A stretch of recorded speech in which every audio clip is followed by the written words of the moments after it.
ஆண்டவரும் இரட்சகருமாகிய இயேசு கிறிஸ்துவின் விலையேறப்பெற்ற நாமத்தினாலே உங்கள் யாவருக்கும் என் அன்பின் ஸ்தோத்திரத்தை இந்த காலை வேளையில உங்களுக்கு தெரியப்படுத்துகிறேன். சங்கீதங்களின் புஸ்தகம் 55ஆம் சங்கீதம் 22வது வசனத்திலே இவ்வாறாக வாசிக்கிறோம். கர்த்தர் மேல் உன் பாரத்தை வைத்துவிடு, அவர் உன்னை ஆதரிப்பார், நீதிமானை ஒருபோதும் தள்ளாடப்பட்டார் என்று சொல்லி பார்க்கிறோம். எனக்கு அன்பான தேவனுடைய பிள்ளைகளே, இன்று அநேகருடைய வாழ்க்கையில பலவிதமான பாரங்களை சுமந்து கொண்டு அதை எங்கேயும் இறக்கி வைக்க முடியாத நிலைக்குள்ளாய் அநேகர் தள்ளப்பட்டு கொண்டு இந்த சுமைகளை தாங்களே சுமந்து கொண்டு நாட்களை கடந்து செல்கிறார்கள். இந்த சுமைகளை யாரிடத்தில் சென்று இறக்கி வைப்பது, எங்கே கொண்டு போய் இறக்கி வைப்பது, எனக்கு யார் உதவி செய்வார் என்ற ஏக்கத்தோடும் அநேகர் இந்த உலகத்தில் வாழ்ந்து இருக்கிறார்கள். ஒருவேளை அவருடைய வாழ்க்கையிலே வியாதி என்கிறதான ஒரு சுமை, கடன் என்கிறதான ஒரு சுமை, தங்களுடைய வாழ்க்கையிலே ஒரு சரியான வசதி வாய்ப்பு இல்லாத ஒரு நிலைமைக்குள்ளாக அப்படிப்பட்ட ஒரு பாரத்தோடு கூட அநேகர் காணப்படுகிறார்கள். அநேகருடைய வாழ்க்கையிலே ஒரு நல்ல வேலை இல்லாத நிமித்தமாய் அது தங்களுடைய வாழ்க்கையிலே ஒரு சுமையாக காணப்படுகிறது.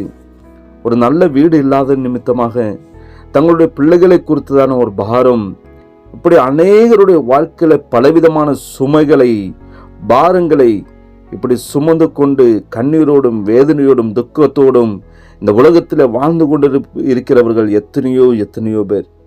இவரெல்லாம் பலவிதமான பாரங்களை சுமந்து கொண்டுதான் இந்த உலக பிரகாரமான வாழ்க்கையில வாழ்ந்து கொண்டிருக்கிறார்கள். ஒருமுறை எனக்கு தெரிந்த ஒரு நண்பரை சந்தித்து நான் பேசின பொழுது அவனுடைய தலையில் இருந்ததான எல்லா முடிகளும் கொட்டி முழு மொட்டையாக காணப்பட்டது. காரணத்தை நான் தெரிந்த பொழுது அவனுடைய குடும்பத்தில் அவன் தான் மூத்த பையனாய் காணப்பட்டான். தன்னுடைய தகப்பனான் மறித்ததுக்கு பிற்பாடு தன்னுடைய சகோதரனை குறித்தும் சகோதரியை குறித்துள்ளதான அந்த பாரம், குடும்பத்தை குறித்துள்ளதான பாரம், தான் சம்பாதித்து தன்னுடைய உடன்பிறப்புகளை படிக்க வைக்க வேண்டும், அவர்களுக்கு திருமணம் செய்து வைக்க வேண்டும், தன்னுடைய தாயாரை கவனித்துக் கொள்ள வேண்டும், இப்படிப்பட்டதான ஒரு பாரம் தன்னுடைய வாழ்க்கையில உண்டானது நிமித்தமாக அவன் திருமண வயதை தாண்டியும் தான் திருமணம் செய்யாமல் தன்னுடைய சகோதரனுக்கு வேண்டிய காரியங்களை செய்து முடித்தான். ரொம்ப வயதான பிற்பாடு திருமணம் செய்து கொண்டான். இப்படி அநேகருடைய வாழ்க்கையிலே பலவிதமான பாரங்கள் தங்களுடைய வாழ்க்கையிலே வாட்டி வதைத்து கொண்டிருக்கிறது.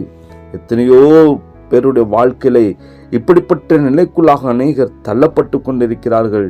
கிறிஸ்துவுக்கள் அன்பான தேவனுடைய பிள்ளைகளை, ஒரு நாளும் உங்கள் வாழ்க்கையில் நீங்கள் மனம் தளர்ந்து போய்விட வேண்டாம். அன்போடு கூட அழைக்கிற இயேசு கிறிஸ்துவிடம் நீங்கள் கடந்து வாருங்கள். உங்கள் பாரத்தை அவர் சமூகத்தில் இறக்கி வையுங்கள்.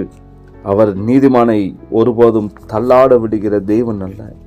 நீதிமானை அவர் ஆதரிக்கிறவராய் காணப்படுகிறார். உங்கள் பாரங்களை அவர் சமூகத்தில் இறக்கி வைக்க வேண்டும் என்று சொல்லி பரிசுத்த வேதாகமும் நமக்கு திருவலம் பற்றுகிறது. யார் ஒருவர் தெய்வ சமூகத்திலே கடந்து வந்து உங்கள் பாரங்களை எல்லாம் அவர் மேல் வைக்கிறீர்களோ, நிச்சயமாக கர்த்தர் உங்கள் வாழ்க்கையில பெரிய காரியங்களை செய்வார். உங்களை ஆதரிக்கிற தேவனாய் காணப்படுகிறார். அதனால்தான் வசனம் சொல்லுகிறபடி அவர் நம் அனைவரையும் விசாரிக்கிற தேவன்.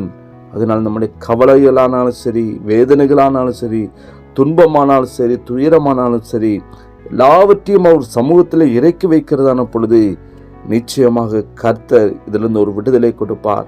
ஒரு நிம்மதியை, ஆறுதலையும் சமாதானத்தையும் கொடுக்கிற தேவனாய் காணப்படுகிறார். உங்கள் வாழ்க்கையில் என்ன பாரம் காணப்படுகிறது, அந்த பாரத்தை இன்னும் நீங்கள் சுமந்து கொண்டுதான் அலைந்து கொண்டிருக்கிறீர்களா? தெய்வ சமூகத்தில் இறக்கி வையுங்கள். தெய்வ சமூகத்தில் அந்த காரியத்தை தெரியப்படுத்துங்கள். நிச்சயமாக தேவன் இவைகள் எல்லாவற்றிலிருந்தும் உங்களை விடுவிக்கிற தேவனாக காணப்படுகிறார். தெய்வ சமூகத்தில் உங்களை அர்ப்பணிங்கள். தெய்வ கிருபை உங்கள் அனைவரோடும் கூட இருப்பதாக. ஆமென். ஜெபிக்கலாமா? நேசிக்கிற அன்பின் நல்ல தகப்பனே, அப்போ ஆசீர்வதிக்கப்பட்ட இந்த காலை வேளைக்காய் ஸ்தோத்திரம். பலவிதமான பாரத்தோடும் துக்கத்தோடும் துயரத்தோடும் கவலையோடும் கண்ணீரோடும் இருக்கிற பிள்ளைகளை தேவன் நீங்கள் கண்ணோக்கி பாருங்க ராஜா. யாரிடத்தில் கடந்து சென்று சொல்லுவது என்று சொல்லி தெரியாதவர்களாக நாட்களில் தங்களுடைய பாரங்களை, தங்களுடைய குடும்பத்தை குறித்துள்ள பாரம், தங்களுடைய பெற்றோர்களை குறித்துள்ள பாரத்தை குறித்து கவலைப்படுகிறார்கள். எதிர்கால வாழ்க்கை என்னவாகும் என்று சொல்லி தகப்பனே பாரப்பட்டு கொண்டிருக்கிற ஒவ்வொருவரையும் என் தகப்பன் நீங்கள் கண்ணோக்கி பாருங்க.